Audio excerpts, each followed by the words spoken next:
Good afternoon and welcome to the Fernbridge Farm podcast. I'm Kelly and I'm not joined by my wonderful co-host and husband Bob today, but I did want to just do a quick update as we hadn't had a chance to get a podcast in the last couple of weeks.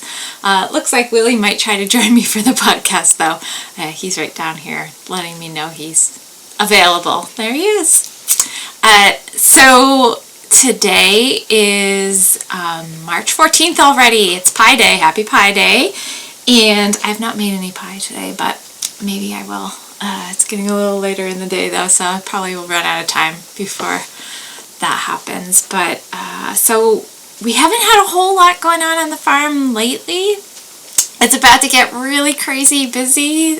So I'm going to chat a little bit about what we've got coming up this week and in the coming weeks. So if you don't end up hearing from us, you'll know why. But we definitely will try to get a podcast in with the both of us, with both Bob and I, before too long. But so I thought I'd give kind of a little bit of a preview of what we got coming up. I figured I'd show you a few things that I've been working on here, and then for the on-farm stuff, I'm going to run down through my lambing kit and show you guys kind of what I keep in there. And for just in case stuff, most of the stuff that's in there, I hope I never have to use it, but you know, it's good to have it on hand. I'm one of those people that likes to be prepared for most scenarios. So that's what I've got. I've got a finished object knitting project that I'm going to talk about, and we'll go from there. So let's jump right in. I will talk a little bit about what's been going on with the farm. We had a lovely snowstorm. We got about, I don't know, probably 6 or so inches of snow last Friday.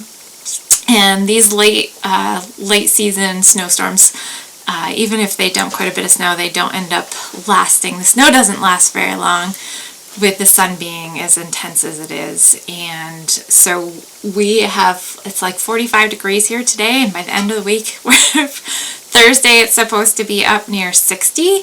So we're definitely going to be done with the snow by the end of the week, unless of course we get more snow, which is not in the forecast for this week, which is good, and I'll tell you why in a bit. But yeah, so we have we do have a bit of snow on the ground. We're about to have another mud season, so we had snow that all melted, rain, and a lot of mud. Thankfully, where we are, we're actually pretty sandy, so once that ground starts thawing just a little bit, the water moves away pretty quickly, which I'm very thankful for, because otherwise we could have quite a muddy mess, which we do get some mud, but as long as we've got that nice warm sun, it dries out pretty quickly. So the reason I'm glad that it's going to be warmer this week, we're actually shearing our sheep at the end of the week. We have 2 shear dates this year because I actually have a few sheep, their fiber length isn't going to be quite long enough for shearing this time around. So we have our shearer, she's going to be coming on Friday, and she's fantastic. She does such a good job. She's great with the sheep, really respectful of the sheep, and handles them well. So I always really appreciate that, and does a great job shearing as well. So we're having, I think, let's see, 14 or 15 of our sheep shorn this time, and so she's going to do that. And then because we're going to have everybody in the barn, you want to bring everybody in at least a day ahead of time, so that if there is any wet weather forecast, or even if there's not, if it's really wet outside, you don't want their fleeces getting wet. It's pretty much impossible to dry the fleeces. People have tried it where the sheep have gotten wet, they've shorn them, and they've tried to dry the fleeces. For whatever reason, that just doesn't work so well, so they end up mildewing and it get kind of yucky. So it's best if the sheep are dry when they're shorn, and the shearer will definitely appreciate that if they don't have to get all wet when the sheep are soggy when they come in to be shorn. So we bring all the sheep in the barn. We've got a space where we can keep them all we withhold their food for 12 hours. It makes them much more comfortable if they don't have all that food and digesting ruminant gas and things like that in their stomach. They're so much more comfortable when they're tipped. So when they tip them, they sit them up on their rump, and which makes it so they won't struggle. They go pretty docile, and so when they're sitting like that, especially the pregnant ewes, they can get pretty uncomfortable if they've got a full belly of food. So it's best if they don't. So we will withhold their food the night before, and they won't get breakfast the morning of the shearing. So they're a little bit grumpy, but they're a little bit more docile because they're looking forward to their breakfast. But so they come in, and so on that day I'm also going to do, our shearer will do hoof trims if I want her to, but it's something that I can do. I do my hoof trims. So when they're inside, I'll do all their hoof trims, and I'm going to vaccinate them all as well. So we want to make sure that the ewes are vaccinated so that they'll pass some of that immunity along to their lambs. So we do have lambing coming up just around the corner. Our first ewe is due to lamb on the 7th of April, right around there. When we had the vet come, that was the estimate that she had for us. Most of the rest of them are either going to be around the 17th of April or the 27th of April, but of course, you know, the way things go, you know, that's not always 100% accurate when she's doing the measurements, when she's doing the ultrasound. So you can kind of have surprises anytime along there. But April is going to be a busy month, so we're getting prepared well ahead of time just so that it doesn't sneak up on us. So that's kind of what's been going on here, just kind of getting ready for that, preparing. Friday's going to be a busy day because we're going to be shearing here, and we're doing, you know, I'm going to be doing the hoof trims and the vaccinations too. So that'll all be good stuff to get out of the way, and then it's just going to be a waiting game. So I wanted to go through, I actually pulled all of my stuff out of my lambing kit because I wanted to make sure that I had everything in order, and some stuff does have expiration dates, so that's a good thing to check, so I'm not caught off guard and realize, oh geez, this is expired, and it's something I end up needing. So it's always good thing to do, to just go through and make sure that I've got everything I need. And hopefully, like I said, I don't end up needing most of it, but it's one of those things I'd rather have it than not. So one thing that we do have, I have a spare heat lamp bulb, so that if we need it, if we get a cold spell, or, you know, we just need a little extra heat for some of those lambs, I've got a spare bulb for my heat lamps, so I know that I have that on hand. So if one of them blows out, then I will have that. So this is not in my lambing kit, but it is something that I just mentioned that we're going to be doing is so needles and syringes for our vaccinations. The vaccinations in the refrigerator. So I haven't grabbed that, but I do order that ahead of time. I found last year it was really challenging, being a small farm, to get the smaller size vials last year. It is a multi-species vaccine that we give. It's the CDT, it's Clostridium, and so people that have goats use it, and other species. So for whatever reason last year it was really challenging to get. Like, none of the local stores had it. I had to order it online and have it shipped here, which you know, they have to ship it overnight because it has to stay cold, so they ship it in ice packs. So anyway, I thankfully was able to get it locally this year. I ended up picking up 2 vials because I'm going to be vaccinating everybody that's on the farm now. They're going to be vaccinated on Friday, and then after the lambs are born, we have to do a first dose about 4 weeks, and then they need a booster about 8 weeks. So once you open a bottle of vaccines, it's best not to keep it on hand, even if there's some left over. So I try to buy a size that'll allow me to use most of it up. So I have, I've got enough for doing the first couple rounds of vaccinations that we have to do, so I'll have to get one more, but thankfully, that's a ways out, so I'll get that on hand before too long, just so that I have it. And like I said, they're in the refrigerator, so they're good for the time that I need them. And so next that I have is, let me see. Well, we do have a little bottle in case we have to feed a lamb. Willie wants to show you too.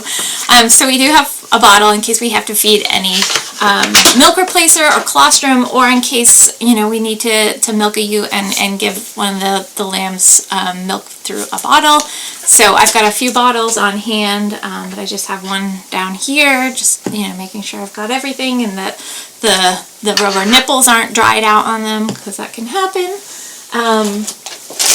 One thing that we do use during lambing season is iodine. So this is a 7% iodine, and we use this when we treat the umbilical cord. So they are very susceptible to what they call navel ill, which is an infection that lambs can get if their umbilical cord isn't treated. So when they're born, the umbilical cord just naturally breaks. Sometimes you have to trim it, so we have scissors.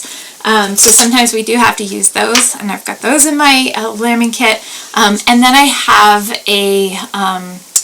it's a cup that you can put iodine in this, and then you hold it up against their belly, and then you flip them so that the whole cord in the area around the cord will get treated. So you trim their cord to about 1 inch long, and then you douse it really good with the iodine, and it's 7%, which is stronger than most household iodine, just because you want to make sure that it really is going to protect them so that they don't get an infection, because that is something fairly common that can happen if you don't treat that. So let me grab this.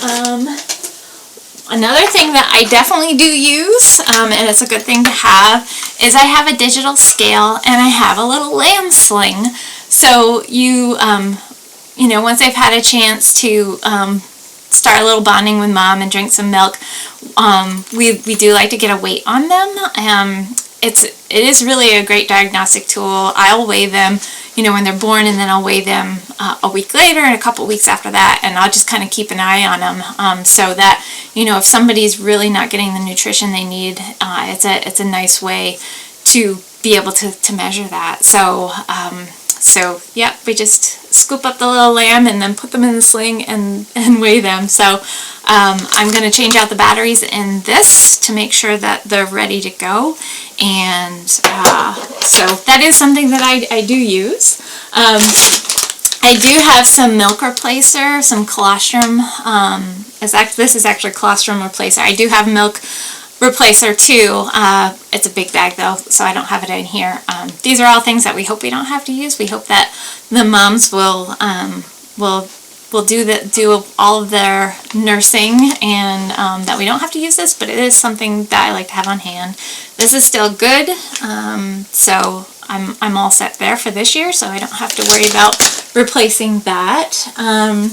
We do have a little bulb syringe, so if we have to make sure their little airways are clean, we can do that with that, and it's still in its nice sterile packaging, so it's all set. Haven't had to use that, thank goodness.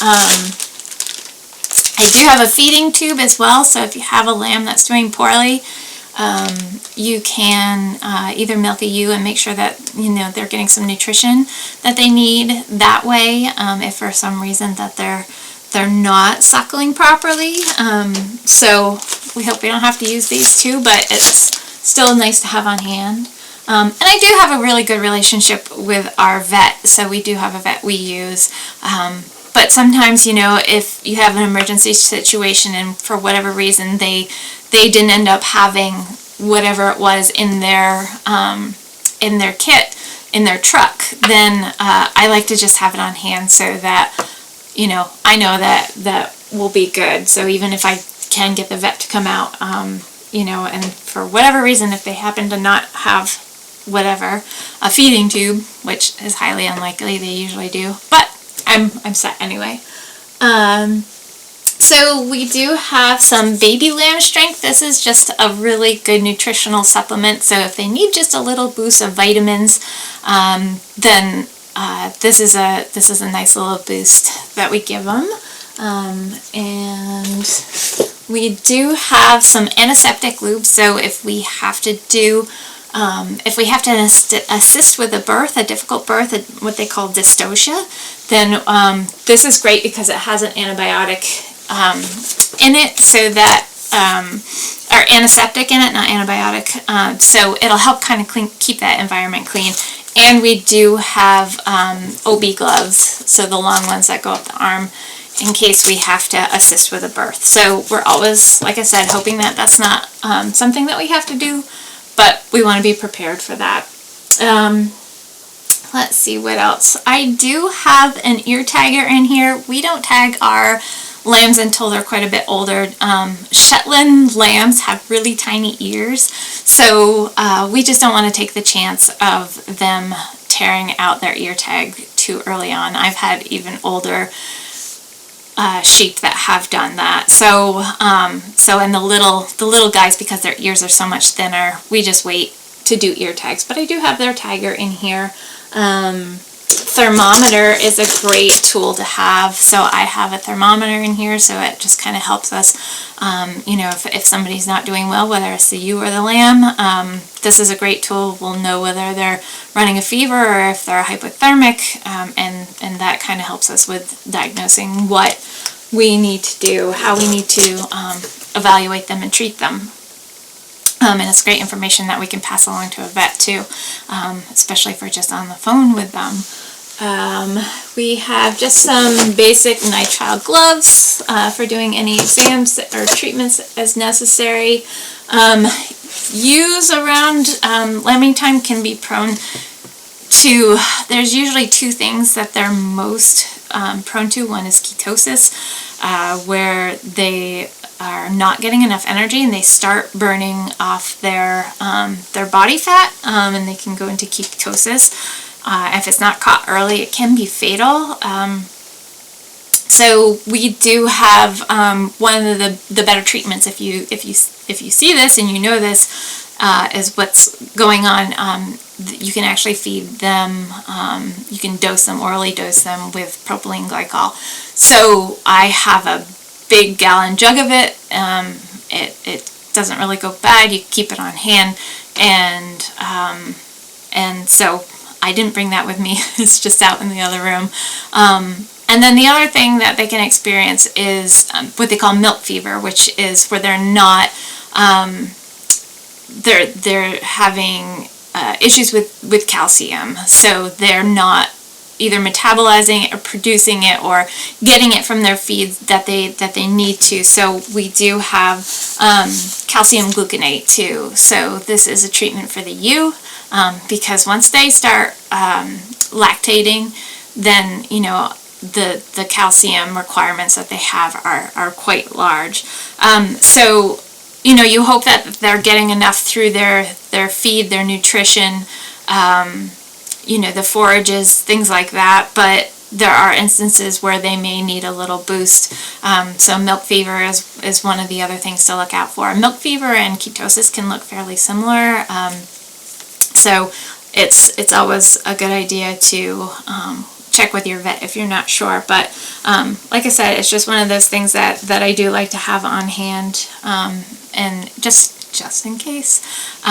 So we do feed our sheep a free choice mineral that has vitamins. I do a vitamin mix in that, and so it's providing them a lot of the micronutrients that they need, and some of the macronutrients too, in a salt blend. So they're getting a lot of that nutrition that they do need before lambing.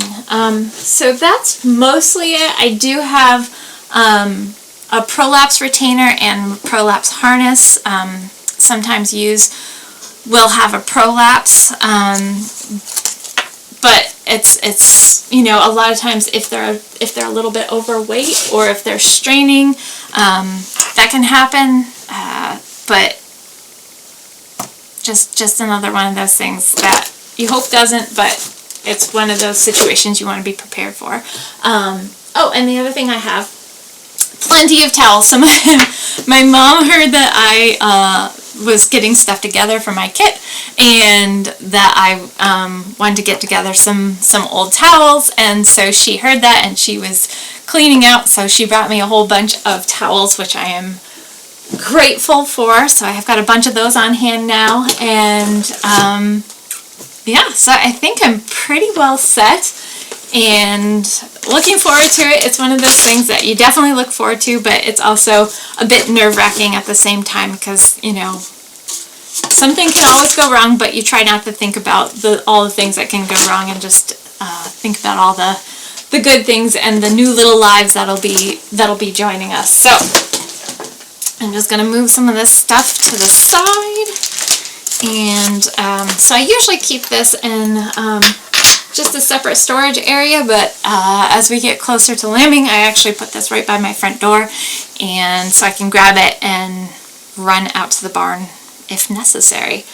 So and I do have a baby monitor that I can kind of keep an eye on the ewes in the barn. So so if I'm, you know, not out there, which this time of year I tend to be out there quite a bit anyway, but I do try to keep the barn kind of quiet and calm for the ewes.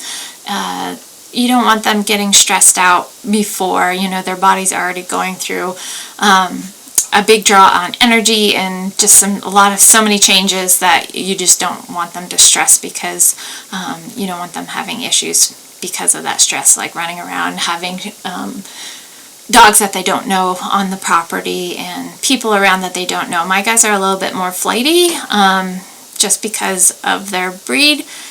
You know, they're great with us and people that are around that they know, but you know, somebody new comes in or a group of people come in, they can get a little bit stressed out from that. So we try to minimize that this time of year.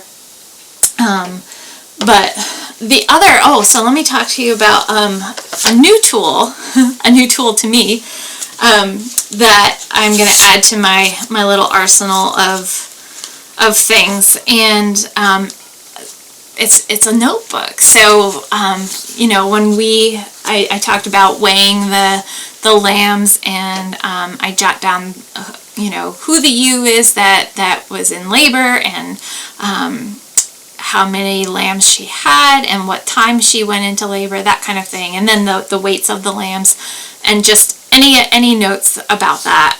I do have a spreadsheet. I think I showed it maybe last time, about the lambing and how I use that, but just for keeping notes, I found this great little thing. I had to run into Staples and get some printer paper, and they have these little notebooks, and I'm sure some of you are probably familiar with them, but I had not seen them before, and I thought they were kind of cool. They're called Rocket Books, and I think there's other companies out there that make them, and this is the mini version, which I can keep in my lambing kit over there, or in my back pocket, or wherever. I know a lot of people use their phones and take notes and put them right on their phones. I'm not so good at that. It just feels tedious to me. So I like having an actual notebook where I can write the notes down. So this notebook is a reusable notebook. If you don't know about these, they're reusable notebooks, and they have kind of like, it feels like plasticky paper almost, and you have to use an erasable pen, which they recommend these friction pens by Pilot, and they are erasable pens. They come in all kinds of colors, and I actually have highlighters too if you need to highlight something. So what you do is you just write regularly, just like you would on a piece of paper. You have an app on your phone. See, it has a little QR code down here at the bottom. So you have an app on your phone. Once you're done taking your notes, you can scan it and then upload it to however you want to, wherever you want it to go, as either a JPEG or a PDF or whatnot. And so you can store it in like Google Drive, or you can actually have it sent right to an email. So you have this, it takes your handwriting and it turns it into a digital file, which you can then keep, which I thought was kind of a good blend for me because I like handwriting things. But I don't want to have all these big notebooks all around, which, you know, I have had in the past. So this is kind of a blending of both of those, and so I have all these digital notes that I can make searchable, which is great. You can also have it translate your handwriting into type. So if you want it to be tidy, so if you're just scribbling notes, as it's uploading, it will translate it for you. So I just kind of thought it was a win-win. So I've only played around with it just a little bit. You can use so you can keep reusing these. So you know, if I had a whole bunch of pages written down of all the lambs and the information that I need, then later on I can go back and just scan them all in, and then you can use the little eraser on the pen, or you can just use water, and they put a little microfiber cloth in the back, and you can just erase the pages and reuse them. So I thought that was really kind of cool.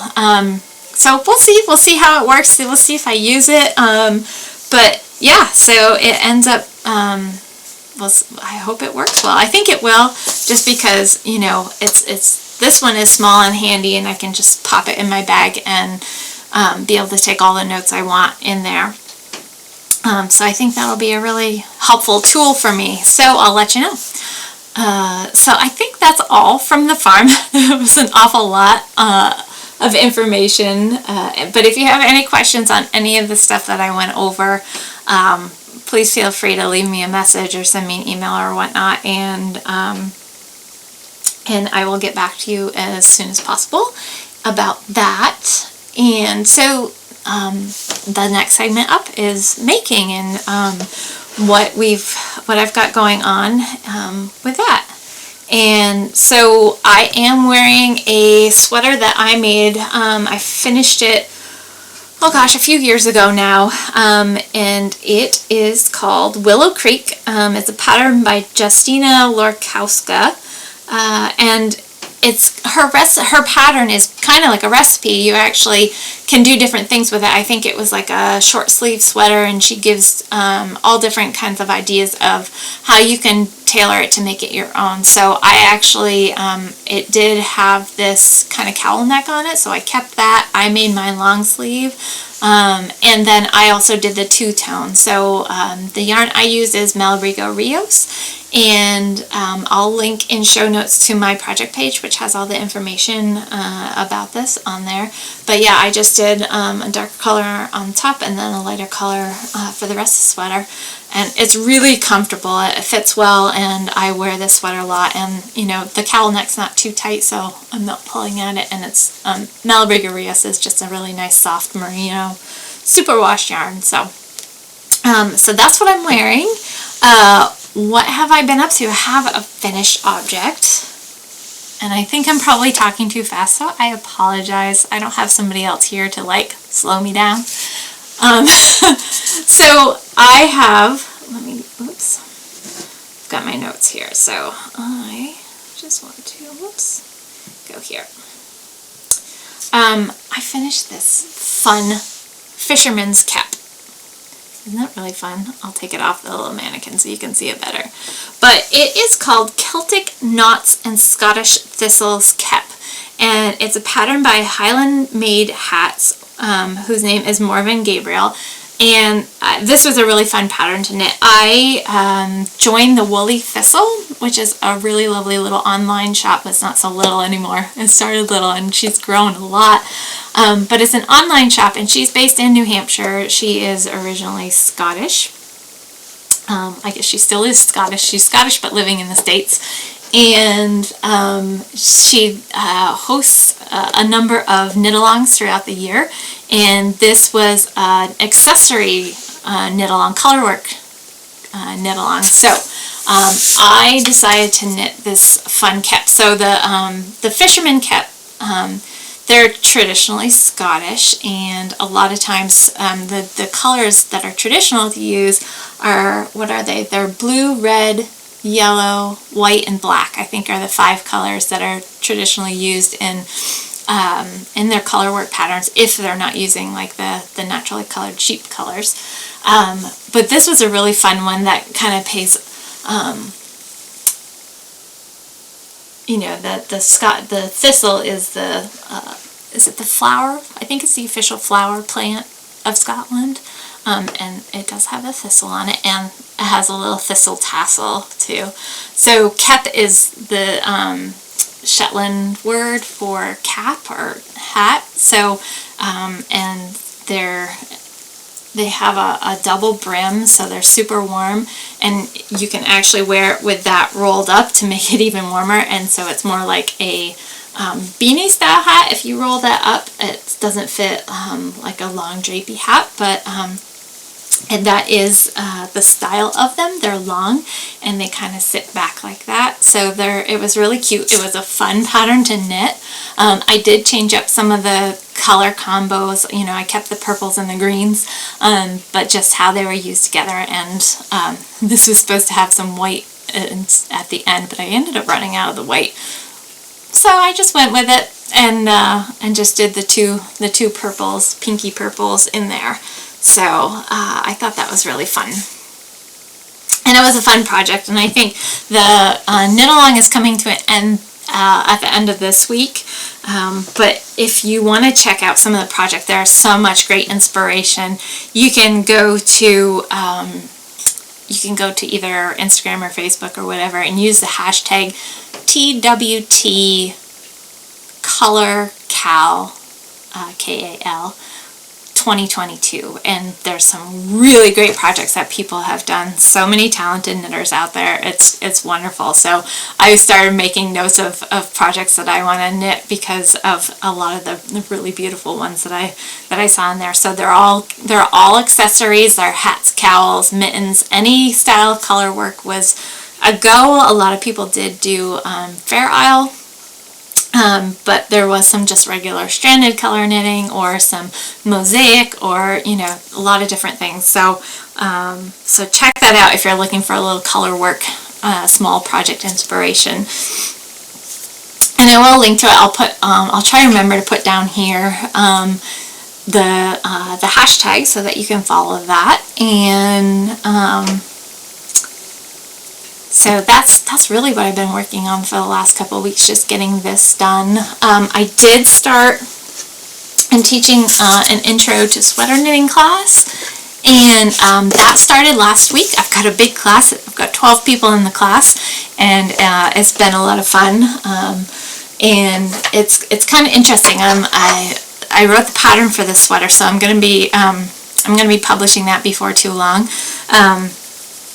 But I really wanted to see, the numbers and all that are good, but I really like to see if there's like tripping points for a beginner within the pattern. And so far it's been pretty good, but I am taking notes of things that people are asking me about because I really want this pattern to be standalone if possible. So somebody could sit down, look at this pattern, be a very much beginner / advanced beginner, enthusiastic beginner, and really work from that. And we get kind of complacent because if you've been knitting for so long, you just kind of know how to do things. So sometimes when you're just starting out, something may not make sense. So I'm taking a lot of the feedback from these very enthusiastic, more beginning knitters, and using that so that I can just reword things or maybe add some extra notes or even do some videos. I'm thinking about maybe doing some accompanying videos for it, and I kind of like to have that all ready to go. So that's why I haven't released that pattern yet, because I think I'm probably going to end up doing a few videos to go with that, so that I can pop links in for those, because I think that might be helpful for some of the areas So anyway, I had the green one that I did, and I've got another one well in the works. This is just a gray one that I'm doing. I'm doing a different size, but just to kind of knit along with them as they're working on their projects, and so I can demonstrate different techniques. So because many of them are just doing increases for the first time. We'll be doing decreases on the sleeves. It's a raglan style sweater, and so they're going to have to pick up stitches, and so there's a lot of really good skills in the pattern that they're going to be using. So that's really kind of the other thing that I've been concentrating on, and I think that's pretty much it. I've been doing quite a lot of private lessons, helping some people out with some crochet and some spinning. I did start a brioche class at Must Love Yarn, so I'm teaching that. It's 2 parts, and I did the last part, not this past weekend, the weekend before, and then we're finishing up that class on this coming Saturday. So that's a lot of fun. And then I do have some other classes coming up at Must Love Yarn. I've got a steeking class, so if you're local and you've always been interested in learning about steeking, that is up on the schedule. And then I've got a crochet class that I'm doing for them as well. So if any of that is maybe of interest to you, then you can check that out. And I think that may be it. I don't have anything new in the shop. I've still got some yarn and some spinning bats and some roving. So if you're looking for any Shetland, then I do have some available, and then I'll have my next batch of yarn. So I'm not going to send my yarn off until my last shearing date, so that's in middle of May. So then after that, I'm going to send out all of my fleeces to the mill to have processed. So I will have a new batch of yarn sometime this summer, and I will definitely let you know when that happens. But until then, everything else should be up on our website. So thank you so much for joining me. I'm going to put a fun little video I put in of that I just took of the lambs on Saturday after the snowstorm. They had so much fun. It's a long video, it's like 5 minutes, but they were just running up and down and bucking and being crazy little sheep. So I'll put that in at the end in case you haven't seen it yet. I did put it up on my Instagram page, but I know not everybody has Instagram or Facebook, so I will put that in at the end for your viewing pleasure. And thanks again for watching.